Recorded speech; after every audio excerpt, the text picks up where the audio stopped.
मुंहिंजो बुनियादी जेको what is your future plans? हा, मुंहिंजो बुनियादी जेको मैसेज आहे न उहो इहो ई आहे, ऐं मां हर वीडियो में हर इंटरव्यू में इहो ई चयो आहे त न्याणियुनि जी तालीम जेका आहे उनखे प्लीज़ प्रायोरिटाइज़ कयो, ठीकु आहे। ऐं मां चाहियां थी त मुंहिंजे ॻोठ मां अञा इलाही सारियूं छोकिरियूं अचनि, बल्कि छो मुंहिंजे ॻोठ मां ई छो सिंध जे हर रूरल एरिया मां अचनि ऐं क्लेम कनि, ऐं उन्हनि जी कैपेसिटीज़ ॾिसो। जॾहिं तव्हां जेंडर गैप्स ॾिसंदा स्टेटिस्टिक्स में, ऑक्यूपेशन्स में, एजुकेशन में ऐं हुननि डिपार्टमेंट्स में ॾिसंदा त हिकिड़ो वॾो जेंडर गैप अचे थो न, पोइ तव्हांखे इहो हूंदो आहे त यार न्याणियुनि जो जेको असांजी सिंध जी न्याणी आहे उनजो जेको पोटेंशियल आहे न उहो अनयूटिलाइज़्ड वञे थो, ठीकु आहे। हाणे फॉर इंस्टेंस अगरि मां न पढ़ां हा ऐं उते वेठी हुजां मुरे माड़ी तुर्त में, त अॼु मां तव्हां सां या तव्हां मुंहिंजो इंटरव्यू त न वठी रहिया हुजो आहे, या मां हिते न पगी हुजां। मां चवां थी त मूं जेतिरो या मूंखां वधीक पोटेंशियल इलाही सारे ॿारनि में हूंदो त उहे निकिरी ईंदियूं न, ऐं जॾहिं हिकु न्याणी निकिरे थी त पोइ पूरो ख़ानदान सवरे थो, पूरी कम्युनिटी जेका आहे उहा बहितर थिए थी, डेवलपमेंट न वञे थी। हू चवंदा आहिनि न कि हिकिड़ी माउ जेकॾहिं पढ़ियल लिखियल हूंदी आहे त हू सॼो माशरो सवारे सघे थी।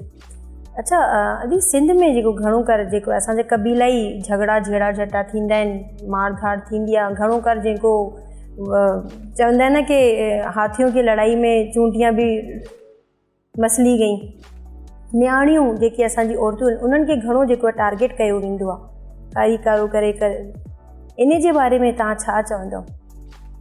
आई थिंक हाणे इन्हनि जेके ट्रेडिशन्स आहिनि न हाणे इन्हनि में चेंज अचे पियो, because it is you know a world where news would spread like a fire. त हाणे I think there has been a lots of change, माण्हुनि जे अंदरि माण्हुनि जी शऊर अची रहियो आहे हाणे slowly and gradually माण्हुनि जे अंदरि, ऐं इहे शइ घटिजी रहियूं आहिनि। ऐं फर्दर जेके आहिनि अगरि असां एट द इंडिविजुअल लेवल बि को कॉन्ट्रीब्यूशन बहितर करे सघूं पंहिंजे एंड ते त अञा इन सां वधीक बहितरी ईंदी।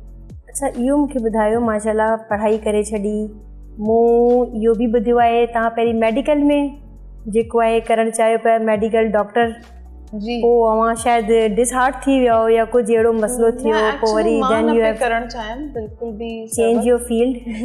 Now that I stand here today as you know I have qualified thesis, I would not say that I wanted it. It was like my parents always wanted it. They wanted, हाँ, छो त हर मतलब हिकिड़े मतलब मां चवंदमि त मिडिल क्लास पेरेंट्स जी ख्वाहिश हूंदी आहे त उन्हनि जी जेका नंढड़ी आहे या त उहा MBBS डॉक्टर थिए या त उनखे का सुठी सूटेबल साइड जॉब मिली वञे या टीचर थी वञे, हाँ सिक्योर थी वञे उनजो फ्यूचर। त that was what my parents wanted, त उहो मां थ्राइस ॾिनो, पर मूंखे सम्झ में अची चुको हुयो उनखां बाद ई like medical you know that science is not something I would like to do. मां human sciences या social sciences वारो माइंड रखण वारी बंदी आहियां, त मूंखे उन साइड ई वञणु घुरिजे, and therefore I chose literature. You chose literature and you finally get it. माशाल्लाह, अल्हम्दुलिल्लाह। अच्छा, पोइ शादी जॾहिं अवां कंदव पंहिंजी मर्ज़ी सां कंदव, पेरेंट्स जी मर्ज़ी सां कंदव, छा कंदव? ॾिसो, मां बिलीव कंदी आहियां त लव मैरिज हुजे पर विदाउट कंसेंट ऑफ पेरेंट्स न हुजे, ठीकु आहे। अगरि जे तव्हां इहो फ़ैसिलो कयो बि, सॼनि नौजवाननि खे बि मां चवंदमि त अगरि जे तव्हां इहो फ़ैसिलो कयो बि था लव मैरिज करण जो, उते तव्हां डिस्क्रिशन यूज़ कयो छो त ज़िंदगी तव्हांजी ऑब्वियसली पंहिंजी आहे ऐं हुजण बि घुरिजनि तव्हांजा पंहिंजा फ़ैसिला, पर इहो बि ज़हन में रखो त पेरेंट्स तव्हांजा जेके आहिनि उन्हनि तव्हां में शुरू खां वठी इलाही इन्वेस्ट कयो हूंदो आहे, त उन्हनि इन्हनि स्पेशली शादी वारे मसइले खे वठी उन्हनि जो एक्सपेक्टेशन्स हूंदा आहिनि तव्हां खां इलाही, त पेरेंट्स जो बि न कंसेंट जेको आहे कोशिशि कयो त उन शइ में हुजे, without the consent of parents न कयो। Parents has to be given a first priority, especially on these occasions, शादी वगैरह। बिल्कुल। अच्छा, PCS and CSS, what is the difference between both of these? अच्छा, PCS is the you know provincial management services, ठीक आहे, उहो provincial commission हूंदी आहे जेका सिंध पब्लिक सर्विस कमीशन वठे थी, पंजाब पब्लिक सर्विस कमीशन बि PSC वठे थी, या खैबर पख्तूनख्वा जी अलॻि आहे ऐं बलूचिस्तान जी अलॻि आहे। As for CSS, it is central superior services जेको फेडरल पब्लिक सर्विस कमीशन वठंदी आहे, एंड इहा प्रोविंस ते लिमिटेड न आहे, इन में पूरे पाकिस्तान जा ॿार अपीयर थींदा आहिनि। फेडरल में थी अचे? फेडरल में, जी। इन में 4 प्रोविंसेस जा ॿार जेके आहिनि उहे अपीयर थींदा आहिनि, and then according to the merit जेको आहे उन्हनि जी एलोकेशन थींदी आहे डिफरेंट ऑक्यूपेशनल ग्रुप्स में।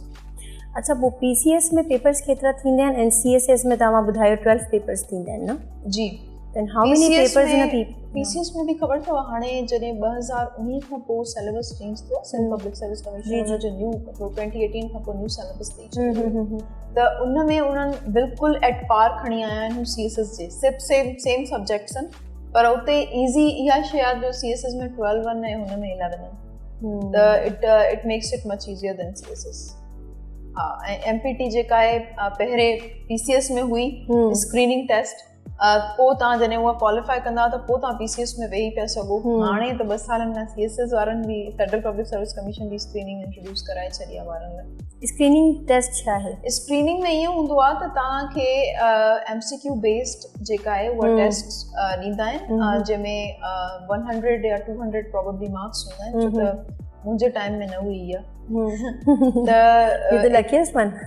हा, असांजो बैच लकी हुयो वाकई त स्क्रीनिंग, पर हाणे जे ॿारनि खे स्क्रीनिंग ते बि ध्यानु ॾियणो पवंदो। एंड एवरी डे मां इहो बि चवां थी त जेके ॿार एस्पायर कनि था CSS, उन्हनि खे जेतिरी जल्दी CSS ॾियणो आहे उहे ॾेई वठनि 2025 2026 because competition is getting tough each day.